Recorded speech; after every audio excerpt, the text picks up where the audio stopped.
Hello and welcome to the Research Podcast from Georgia State University, available wherever podcasts are found. In each episode, we highlight interesting and innovative research happening at Georgia State. We feature a different faculty member and a different topic each month, so you can learn more about research taking place across the university. I'm Jennifer Marquez, your host and Associate Director of Research Communications at Georgia State. My guest in this episode is Jennifer McCoy, Professor of Political Science, whose research examines the causes and consequences of polarization and solutions to polarized societies around the world, including the United States. Today, Dr. McCoy has joined us to discuss the effects of political polarization on American society and democracy, and what it might take to set us on a different course. Thank you so much for chatting with us today, Dr. McCoy. Thanks. I'm so happy to be here.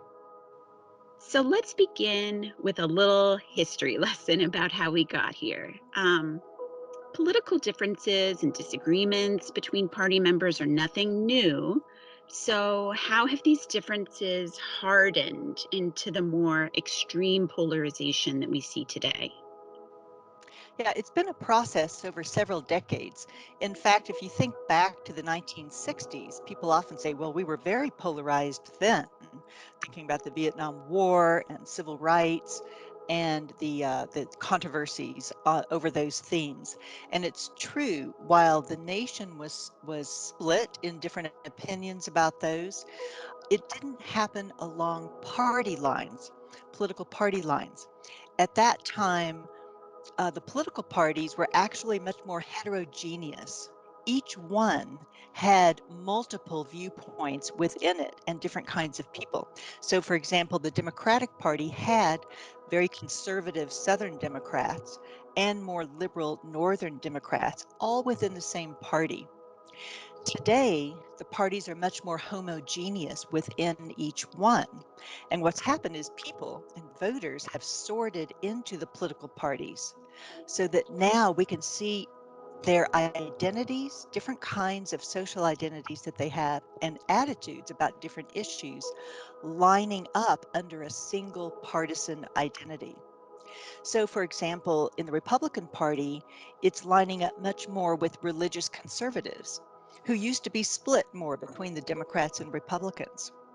And other kinds of social and moral values and issues have also split along party lines, whether it's your views on abortion or gay rights or immigrant rights or racial justice. The parties have also split along racial lines.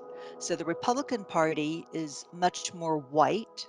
The Democratic Party is not non-white, certainly there are whites in it, but the majority of the minority populations within the US now tend to move towards or vote for the Democratic Party. And so what's happened is we sorted into these two political parties where our partisan identity actually extends into our social relationships and even where we live. So the more dense urban centers, city centers tend to be more democratic. The rural and some of the exurban, even suburban areas tend to be more Republican. These are lining up by party. Even who we associate with, who we go to church with, who we are in country clubs with, tends to line up by political party. And the consequence of that is that we don't interact as much with people in other political parties. And when we're not interacting, either socially or in work or on political campaigns together, then we're not communicating. And that means that whenever we feel anxious or threatened in some way, it's easier to become suspicious and distrustful of the other side. And that's the kind of extreme us versus them polarization that I'm concerned about today. So, what effect does this sorting and lack of communication and polarization have on democracy? Well, what we found in looking at this in democracies around the world is that people start to see those in the other party as an existential threat to their way of life or to the nation. And if it gets this deep, if they're seeing the other side, the other political camp, as an existential threat, then they're going to go all out to stop that other group from either coming to power, or if they're in power, they will want to remove them from power. And in order to do that, then we, voters and political leaders, become more willing to violate our democratic principles and norms because we view the other side as so threatening that we'll take any measure, even if it's somewhat unconstitutional or undemocratic, to keep them from power or get them out of power. And so what we've seen in our study of countries around the world is this can lead to democratic backsliding and erosion and a move towards more autocratic kinds of societies. And as political parties grow more homogenous, as you pointed out, what does that do to the party itself? Are parties, for instance, less likely to tolerate dissent among their members?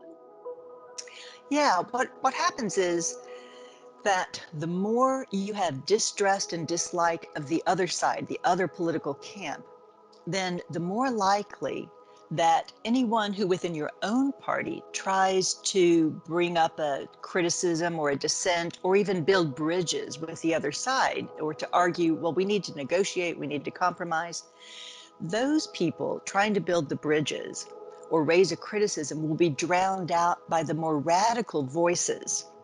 And what we've seen is that the extremes on both sides then drown out those who are more moderate, more centrist, more willing to compromise. And they do that by insulting those people. They call them traitors or sellouts. And they use that kind of rhetoric or discourse to keep the divides going. And that can weaken and discredit any attempts to overcome the polarization and work towards compromise or negotiation to solve the national problems. And, you know, another thing that happens, it depends on the kind of institutions that you have, the kind of electoral system you have. So in the United States, for example, we have primary elections to choose our candidates. But the very system of primary elections can reinforce the centrifugal pressure of people moving further apart instead of coming together. When we think about a two-party system, we think about both of those parties trying to attract voters in the center, those so-called swing voters. But with extreme polarization, the opposite can happen. And in the primaries to choose the candidates, it's usually the people who are the strongest partisans, the ones who are most attached to their political party, the most activist people who will come out to vote to choose those candidates. They are often the ones that are on the more extreme ends of the spectrum. And that means we're electing people who are going to represent those more extreme ends. And that makes compromise even more difficult. So it can, this kind of tension inside the parties and between the parties then hurts democracy, what I said before, but even before that, it can hurt governance because we can't solve our political problems and our societal problems because the two parties are simply unwilling to compromise. They fear being punished by their voters or their party leadership, or what we say in the United States, candidates or people who are in Congress or in state legislatures fear being primaried, that is, opposed by somebody who's even more extreme within their own party to be the next candidate. Right. And like you said, we've seen that um, certainly in this country in recent years. You spoke a little bit earlier about how rhetoric works to increase extreme partisanship, and yet often the response is, oh, it's just talk. But how important is rhetoric when it comes to exacerbating this issue? I think it's actually very important.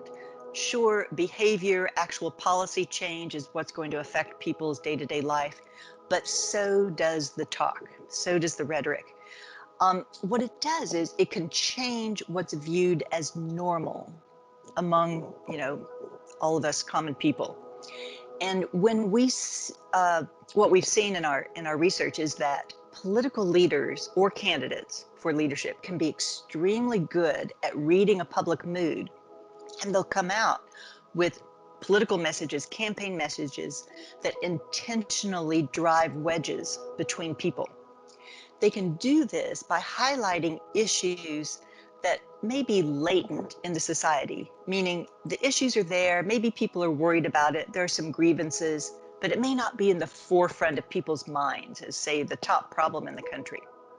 But when a candidate or a leader highlights these issues because they see them as potential wedge issues, they can make it a major part of the agenda. They can bring it to the forefront of people's attention. And polarizing leaders know that dividing people and driving up especially anger is a really good way to win elections. When a politician is talking about a threat or an enemy or someone who has treated you unfairly or someone who is changing our cultural values, our way of life, then it's really easy for people to feel anxious and angry. And they can accept the idea that we're in an exceptional situation, a state of exception. And so we have to change the rules. And that's what allows people to say, okay, we can sacrifice this part of our democracy in favor of security or in favor of someone who is going to protect our way of life, who can give us the benefits that we deserve. So we have seen over and over around the world that the tensest moments in a democracy can occur when a leader is using this polarizing rhetoric to erode democracy and entrench their own power. So yes, words matter. You've also observed that polarization that forms around long standing debates that date back to a country's founding can be particularly problematic. Why is that? Yeah, this is a concept that we've called formative rifts.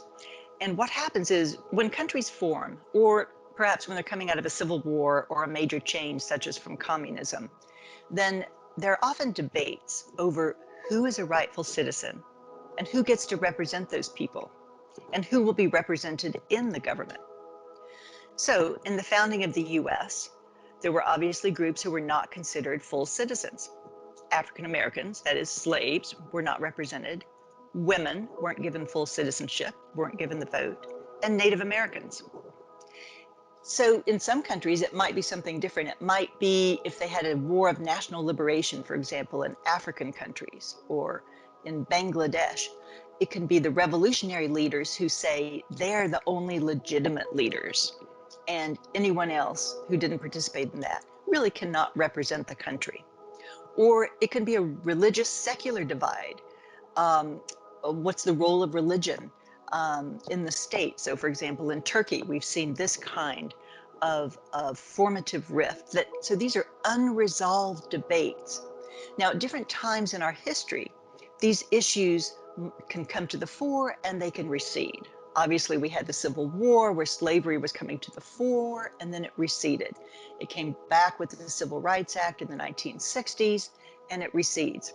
Right now, we're living in a moment where race and racial representation is at the fore again. And what we have found is that this polarization will always fester unless the country has a reckoning to acknowledge it and resolve it. It may get masked over for a while, but it will be there. And that is when the debate, when the country's conversation then polarizes around that, when it comes back to the fore, it becomes the most entrenched and enduring kind of polarization. So I can give you two examples. One is looking at Germany after World War II. That country went through a real reckoning about what they had done under the Nazi Party and with the Holocaust. They acknowledged what had occurred, they made changes, they enacted policies to prevent it from happening again, they limited the military's power. It doesn't mean that it's completely resolved or erased, but they've made significant progress in addressing it. Now, in contrast, Chile, after they got rid of the Pinochet dictatorship in 1989, 1990, and they started having elections again, the new governments that came in and the political coalitions did not challenge the social and economic tensions that had led to the dictatorship in the first place. Instead, the leaders in the restored democracy actually papered over those divisions with a sort of contrived consensus around the unregulated market economics that had been put in place by the Pinochet dictatorship. So polarization around those issues kept building. And 25 years after that return to democracy, young Chileans began pouring into the streets to protest the inequalities that came out of that unregulated markets and the privatization of, for example, higher education and health and social security. And they've had large protests over the last year. And in fact, now they're going to have a constitutional assembly to rewrite that constitution that came out of the Pinochet dictatorship, but 30 years later. So in the US, of course, we've made advances. We've passed the Civil Rights Act and the Voting Rights Act in the 1960s. But what we haven't had perhaps until now is a massive shift in public opinion and acknowledgement about the legacy of hundreds of years of systemic discrimination against Blacks and other minorities. And the protest happening now actually opened the opportunity for such a reckoning in a positive way, but it doesn't guarantee anything. So that kind of leads us to what I consider to be the million-dollar question, which is it possible for the US to reverse our current entrenched polarization? And if so, what would it take? It is possible to reverse it, but it's going to be really hard and it's going to take a long time. This has been building up for decades, so it's not going to disappear overnight or with a single election. And besides that, other things that we haven't mentioned yet come into play.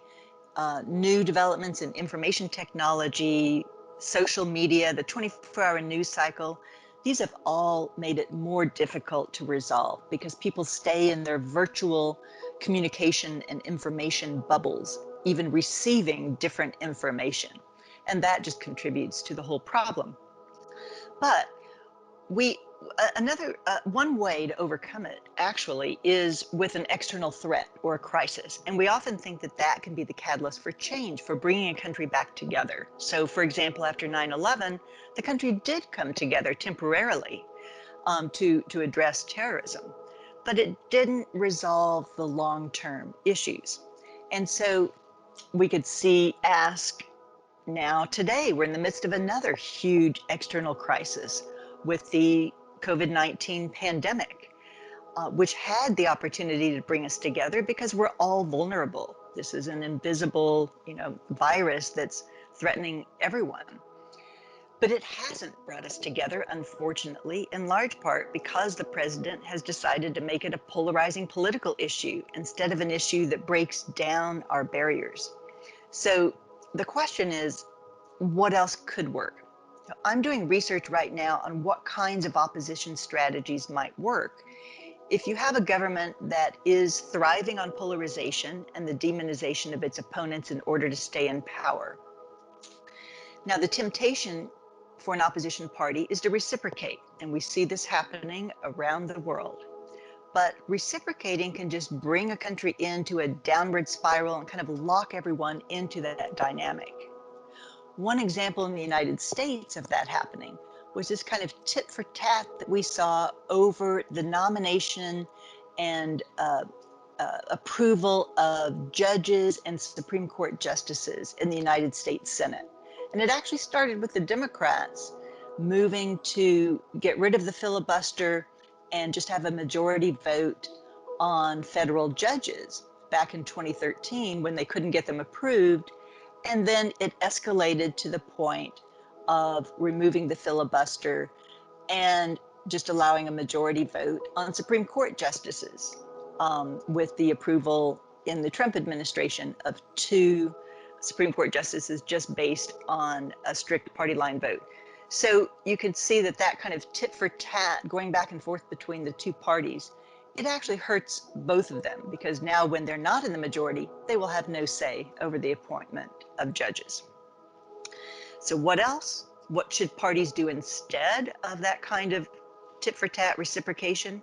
Well, we've seen in a few cases abroad that trying to shift the polarizing debate to a new debate can be effective. So if you shift the debate away from the leadership or the personality that you are trying to defeat. So instead of asking, for example, are you pro-Trump or anti-Trump, and making that the focal point of your campaign, then if you move towards something else, like a social justice program, like in Chile on equity, or in Venezuela, when they started moving finally from just focusing against Chavez, Hugo Chavez, as the dictator to get rid of, and instead focused on what are they going to offer instead. That can be an alternative. You still might have strong differences of opinion, but it's around the democratic rules of the country or a social justice issue. The other strategy, so that's kind of repolarizing around, but a positive issue. The other strategy is what I would call active depolarization. And that's where the opposition is trying to reach out with a more unifying message to bring in some of the people who had been supporting the polarizing leader.